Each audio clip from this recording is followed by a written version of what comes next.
जय श्री राम। आज हमारे भारत का दिन है, आज हमारा दिन है, आज हम सबका दिन है। मूर्तिकार की कल्पना, उंगलियों की कारीगरी, छेनी की चोट और बहुत सारे प्रयासों के बाद एक पत्थर मूर्ति का रूप लेता है। असंख्य पहाड़ हैं पूरे देश में, पूरे विश्व में, किंतु जब पहाड़ कटते हैं तो कोई सड़क बिछाने के काम आता है, कोई फर्श में लग जाता है, किसी से जमीन बनती है।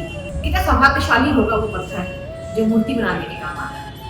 कहते हैं अगर हम किसी अच्छे कुल में जन्म लेते हैं तो ये सौभाग्य की बात है। ऐसा भाग्य हर नर, जीव, जंतु, नदी, पहाड़, पत्थर सब पर लागू होता है। किसी भी मूर्ति की प्राण प्रतिष्ठा के पहले उसकी आंखें बंद कर दी जाती हैं। अब इसका शास्त्रीय उत्तर तो केवल विद्वान ही दे सकते, पर जो उत्तर एक आम मनुष्य को यानी मुझे समझ में आता है तो ये है कि जब प्राण प्रतिष्ठा के बाद मूर्ति देव में परिवर्तित हो जाती है तो उस देव की पहली दृष्टि किस पर पड़ेगी? कौन संभाल पाएगा उस तेज को? उस देव की पहली दृष्टि को। इसलिए मूर्ति के ऊपर उसकी आंखें बंद कर दी जाती हैं और एक शीशा लगा दिया जाता है कि जब मूर्ति प्राण प्रतिष्ठा के बाद देव में परिवर्तित हो जाती है सबसे पहले उस देव की निगाहें स्वयं देव पर पड़े, क्योंकि हम और आप सामान्य पुरुष उस देव की दृष्टि को सहन भी नहीं कर पाएंगे। भगवान कहते हैं आपन तेज संभालो आपने, यानी भगवान स्वयं अपने तेज को ही संभाल सकता है। इस मूर्ति को प्राण प्रतिष्ठा के पूर्व फलों में, अन्न में, जल में,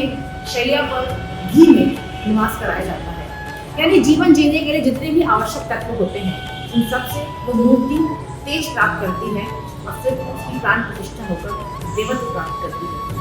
तो कितना मुश्किल है ये सफर मूर्ति से देवता बनने का, और हम सभी लोग आज इस सफर के साक्षी होने जा रहे हैं। ये दिन है असंख्य लोगों के बलिदान का पूरा होने का, ऐसी माताओं के सपन का पूरा होने का जिन्होंने अपने पुत्रों का बलिदान दिया, ऐसी बहुत सारी बहनों की राखियों के मोल पूरा होने का जिन्होंने अपनी राखियों की बलि दी, ऐसी पिताओं के कलेजे को ठंडक पहुँचाने का जिनके पुत्र इस प्राण प्रतिष्ठा के लिए अपने आप को निछावर करते हैं। असंख्य ऐसे लोग हैं जिन्होंने ऐसी प्रतिष्ठा ली, ऐसी प्रतिज्ञा ली, जिनको कभी कभी पाते थे कि भगवान श्री राम अपने घर में विराजमान होते हैं। सोचिए वो लोग जब आज के दिन इस कमरे को पहनेंगे तो उस पूरे परिवार के लिए एक राज्याभिषेक का होगा। हम सभी लोगों के लिए ये पल एक प्राण प्रतिष्ठा का ही पर्व नहीं है, बल्कि ये पल है भारतीय सनातन के पुनर्जन्म का, एक भारतीय के स्वाभिमान की